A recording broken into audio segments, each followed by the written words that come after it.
নমস্কার, কেমন আছেন সবাই? শেয়ার গৃহকোণে আপনাদের সকলকে স্বাগত। এই ভিডিওটা বেশ কিছুদিন আগে, যেদিন আমি অপারেশনের জন্য নার্সিংহোমে ভর্তি হতে গিয়েছিলাম।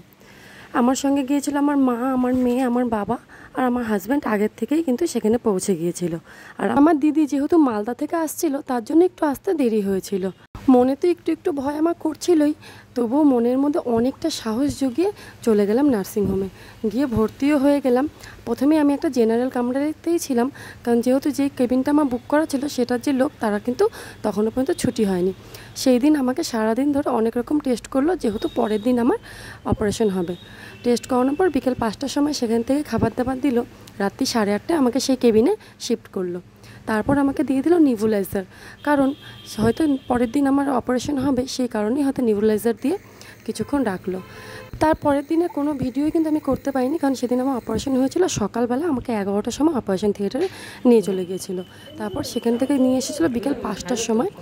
আর তারপর আমি জ্ঞান এসেছে মানে ওই 5টার দিকেই। তারপর কী হয়েছে না হয়েছে আমি কিছু বলতে পারবো না, আমি ভীষণই অসুস্থ ছিলাম।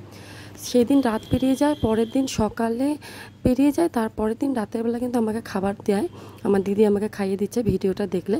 আর তারও পরের দিনের এটা ভিডিও, যে সকালবেলা আমি উঠে দাঁড়িয়েছি, আমি কিছুটা ফ্রেশ, এই যে চা খাচ্ছি আর এই যে আমার দিদির সাথে একটু গল্প করছি। এই দিনটাও আমি মোটামুটি সুস্থ ছিলাম, খুব একটা সুস্থ না, কিন্তু ওরা আমাকে হাঁটিয়েছিল সেই দিনটাতেই, মানে অপারেশনের পরের দিন। তারপর সেদিনও আমাকে খাবারে দিয়ে দিয়েছিল সেখান থেকে, এই যে দেখে নিন। আর তারও পরের দিন কিন্তু আমার ছুটি হয়েছিল। অ্যাকচুয়ালি ওরা আগের দিনই ছুটি দিয়ে দিচ্ছিলো, কিন্তু তবুও আমরা জোর করে আরেকদিন ছিলাম। জোর করে বলতে আমরা নিজের থেকেই থেকেছি, কারণ আমি আরেকটু সুস্থ হই, এটা আমার হাজব্যান্ড চেয়েছিল, তারপরে যেন বাড়ি আসি।